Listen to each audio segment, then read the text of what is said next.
D-Day was never just about the beaches.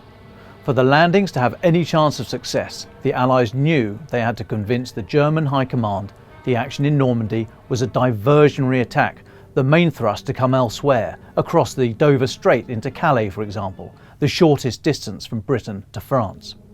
Allied commanders reckon they had only a few days, perhaps a week at best, before the Germans realised they'd been deceived and started to move military reinforcements against the fragile Normandy bridgehead.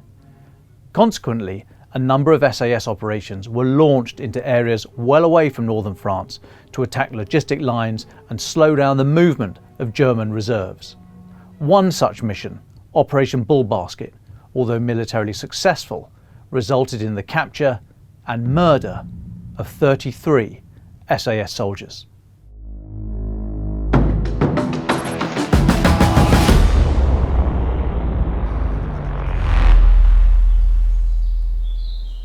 In June 1944, members of B Squadron of the 1st SAS were parachuted into western France, their mission to interdict the supply lines and transport routes that the Germans may have used to push forces north and try and stop the Allies breaking out from the beaches of Normandy.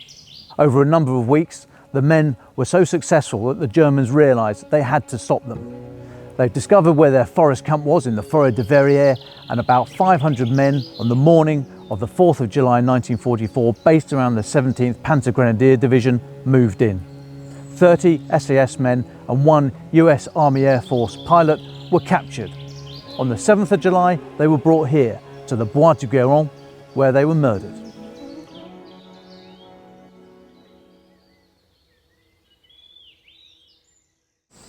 On the 17th of December, local hunters out looking for wild boar found this mass grave and two others located hereabouts.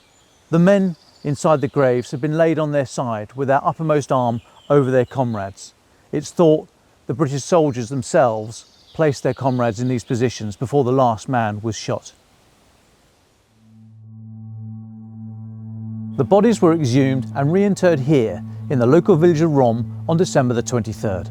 Also commemorated were the 3 SAS men who were wounded in the attack in the forest and who were taken to the hospital in Poitiers, where they were murdered by lethal injection administered by a German doctor whose name is known to history but who doesn't deserve to be remembered. Something truly evil happened in the woods, and whilst the Nazis sought to rob these men of their humanity, the local people here in Rome have seen it as their responsibility for the last 80 years to keep alive the memories of the men who fought and died for their liberty. It's some fraternity. It's not our English soldiers, it's the soldiers of freedom, of our freedom. Ludovic Malico is Deputy Mayor and Museum Director in the town of Rome. It's the memory of France and of Europe, especially nowadays with the war in Ukraine. We have to remember that some people are dying for freedom. So it's very important to maintain those tombs and to receive all the people from England and America to commemorate the memory of those soldiers. Private Alan Ashley, a butcher for Sainsbury's before the war.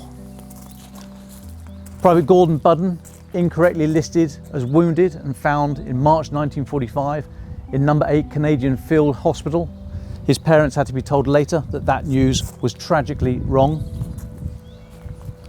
Private David Gray of the Royal Scots Greys, who took part in his regiment's last ever mounted cavalry charge in Palestine in 1940.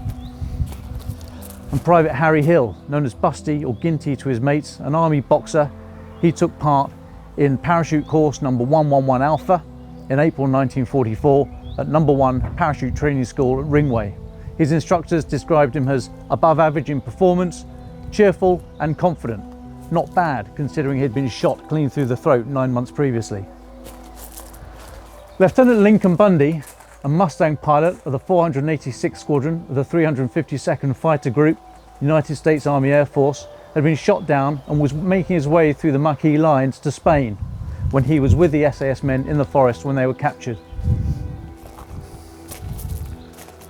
Private Michael Brophy, Mick or Mike to his friends, a trained barber before the war, never went anywhere without a set of clippers in his kit to cut his friend's hair.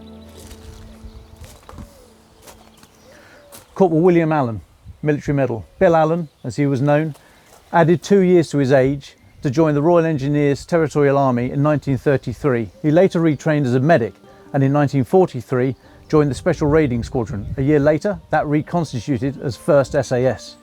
He parachuted into Western France in June 1944. His stick were immediately in contact with the Germans, with one man, Trooper O'Neill, trapped with his hand under an overturned jeep. Once they'd broken contact, Corporal Allen had to use a pair of scissors to cut off and amputate 2 fingers from Trooper O'Neill's hand in order to save his arm. Trooper O'Neill only had a cigarette for anaesthetic. His friends had to hold his hand behind his head so that he couldn't watch the operation. Trooper O'Neill later wrote to Corporal Allen's sister and said, "For 48 hours he never left my side except to go and make me a cup of tea. He changed dressing after dressing every 30 minutes. Corporal Allen, for his service to Trooper O'Neill, was awarded the Military Medal. That was presented to his wife and 2-year-old child by the King in Buckingham Palace on the 3rd of December 1946. Private Donald Livingston, the second eldest of 13 children from the Isle of Islay. When he died in summer 1944, although his family didn't know it, his mother came home one day from tending the croft in Scotland, very anxious. She said she'd had this strange apparition. She'd seen a soldier in a long coat and a hat walking down the line of the fence near the croft. She'd called out to the man and rattled the bucket that she was carrying, but the man never looked round or spoke and just carried on until he faded into the distance. Lieutenant Richard Crisp. He parachuted into France in the early hours of D-Day, June the 6th, 1944. After a number of successful actions against the enemy, the commander of Operation Bullbasket, Captain John Tompkin, said, "Lieutenant Crisp seems to be the natural leader of the convoy harassing parties. He seems to have quite a gift for it."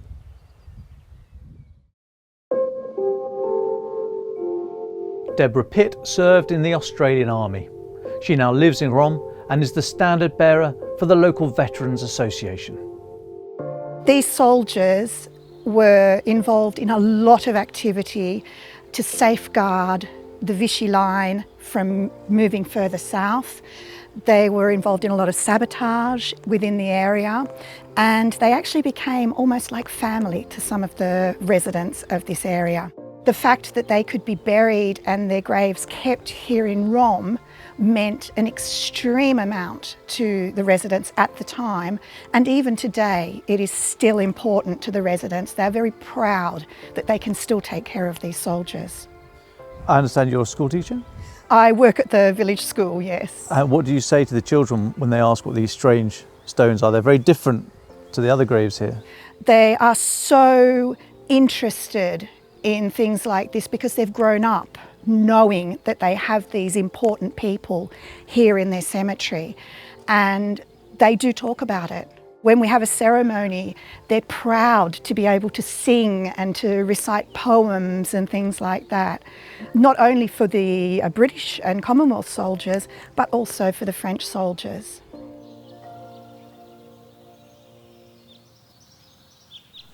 Operation Bullbasket was one small part of the wider D-Day effort, a tiny part of the whole Second World War. And yet they are not stories of history. It's a story from history. And that story is kept alive today. It was a delight to see how the children in Rome keep the stories alive. They learn about the men who came here to fight for their liberties. They take pride in tending the graves year after year. The children, some acting as standard bearers at the various events throughout the year. Because it's only by learning these stories and retelling them time and time again that the values of courage, self-sacrifice, devotion to duty, the willingness to fight for what is right will endure. And as war returns to Europe 80 years after D-Day, it is important to remind ourselves of these stories and make sure that it is not going to be our stupid and tragic future to keep repeating this history.